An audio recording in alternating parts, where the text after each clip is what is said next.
kami perbarui informasi Anda di program Ini Special Report bersama saya, Fahri Bahri. Di pasar pada Sabtu 3 Maret 2022, pasar KUD Tanjung Pinang, Robo, pantauan di lokasi sejumlah kendaraan dan juga bangunan terjatuh ke laut. Digambarkan sebanyak 2 orang menjadi korban ambruknya pasar KUD Tanjung Pinang di Pulau Riau ini. Dan salah satunya anak-anak di bawah umur yang juga sudah dibawa ke rumah sakit. Untuk mengetahui informasi selanjutnya, saya sudah bersama dengan Dedi Esusja, Kepala BPBD Tanjung Pinang.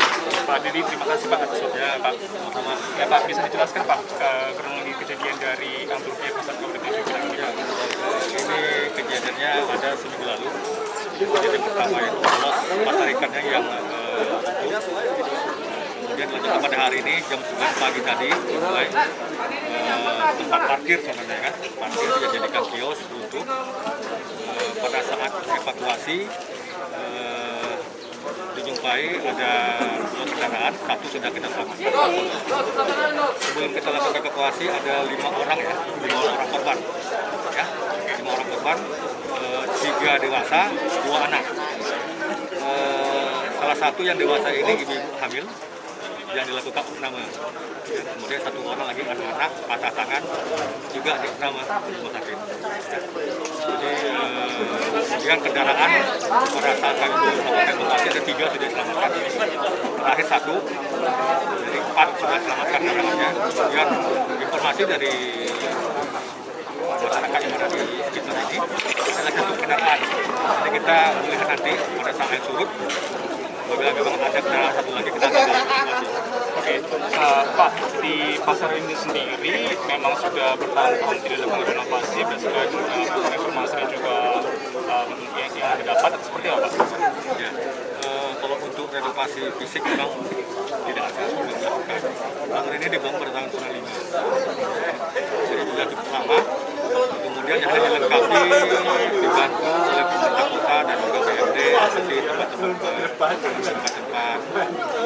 belanjanya, tempat-tempat barang-barang keikannya itu dibantu.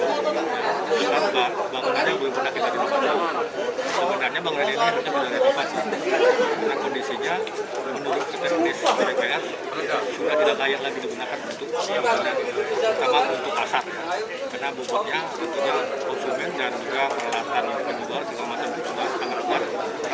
Tentunya kondisi bangunan yang dibangun tahun 1995 tidak sesuai lagi untuk tahun 2000-an. Oke, berarti update terkini di pasar yang terdekat kita ini kan pasar ikan KUD-nya Pak ya. Berarti ada bangunan lain yang juga ikut ambruk atau emang bangunan di belakang kita jadi ikut ambruk? Pada saat kami melakukan evakuasi, terhadap bangunan yang berada di parkirannya di depannya, itu ada 3 petak kios. Pada saat kita melakukan evakuasi kios roboh. Ketiga, kemudian setelah kita menghentikan evakuasi karena kita sudah yakin bahwa kios ini bisa kita gunakan lagi, kemudian juga air dalam yang kita menunggu melihat lagi apakah ada korban ataupun ada barang yang harus kita gunakan lagi. Nah pada saat itu ada beberapa orang dari penjual ya, dagang memasuki. Nah pada saat memasuki itu, masuki kios, menjadilah 3 kios lagi yang berada di tengah, petak tengah itu gugur lagi atau roboh. Oke, Pak, berarti kejadian ini detailnya pada pukul berapa deh Pak? Diperkirakan jam 9 pagi. Pukul 9 pagi, berarti aktivitas pasar masih cukup ramai di pagi hari Pak ya. Berarti pada saat itu bangunan yang pertama kali ikut roboh itu bangunan kiosnya atau parkirnya Pak? Sebenarnya itu fungsinya parkir, yang roboh awal itu fungsinya parkir, tapi karena dibangun kios di atasnya jadi kios. Nah itulah awalnya kejadian pada hari ini, parkirannya runtuh, diikuti dengan bangunannya. Oke, Pak Dedi, sejauh ini sudah berapa kali proses ambruknya Pak? Ambruknya pasar KUD Tanjung Pinang ini Pak? Itu yang pertama itu terjadi pada minggu lalu. Itu saya kira bulan Februari itu pertama. Dan juga pada hari ini hampir setengah dari bangunan kios pasar ikan ini juga. Oke, kemudian bagaimana Pak koordinasi yang dilakukan oleh BPBD dengan instansi terkait Pak? Ini karena sudah melakukan evakuasi, tentunya kami pertama pada BMD yang punya kewenangan di pasar ikan ini untuk menghentikan segala aktivitas di pasar ikan ini mulai hari ini dan seterusnya karena kondisi bangunan tidak layak untuk dipakai jadi ke pasar.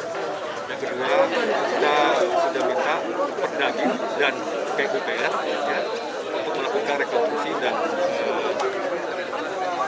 membangun batu yang baru pasar ikan ini.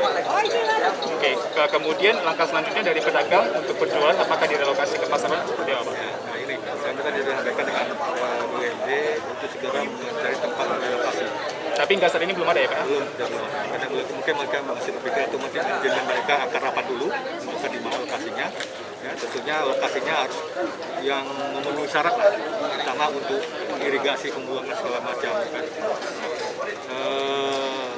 Yang penting kami minta bahwa mulai hari ini tidak ada lagi aktivitas. Oke, selanjutnya yang dilakukan oleh BPBD dan juga instansi terkait, Pak, seperti apa? Apakah memang menunggu bahwa semuanya untuk roboh atau seperti apa langkah selanjutnya, Pak?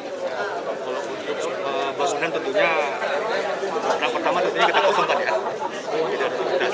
Yang kedua, bahwa teknisnya lagi berada di bagian dari PUPR. Ya, dengan kosongnya berarti bahwa bangunan ini tidak layak digunakan lagi. Tentunya PUPR dan mendaki dalam ini yang punya kewenangan di sini sudah tahu bahwa bangunan ini harus dirobohkan di suatu tempat. Oke, menegaskan terakhir Pak, menegaskan kembali berarti korban saat ini ada jumlah 5 orang, 3 dewasa dan juga 2 anak-anak. Jadi 5 orang korban semuanya selamat. Tentunya dengan kondisi terjadinya hal ini tentunya korban sudah dilarikan ke rumah sakit. 3 dewasa 2 anak. 1 orang dewasa itu ibu hamil karena melakukan rujukan dan dilakukan nama di rumah sakit, dirawat rumah sakit. Kemudian anak-anak 1 orang patah tangan dirawat rumah sakit. Sedangkan yang 3 bisa rawat jalan. Pak Didi, terima kasih Pak atas waktu Anda, Kepala BPBD Tanjung Pinang. Terima kasih Pak. Itu tadi saudara wawancara kami dengan Pak Didi terkait dengan ambruknya pasar KUD di Tanjung Pinang, Provinsi Kepulauan Riau. Tadi diinformasikan bahwa terdapat 5 orang yang menjadi korban dari ambruknya pasar KUD ini, terdiri atas 3 orang dewasa dan juga 2 orang anak-anak. 1 orang tadi merupakan ibu hamil dan juga 1 orang yang lagi merupakan anak-anak di bawah umur. Kami terus menunggu update terkini mengenai ambruknya pasar KUD Tanjung Pinang untuk dilakukan perbaikan oleh dinas terkait.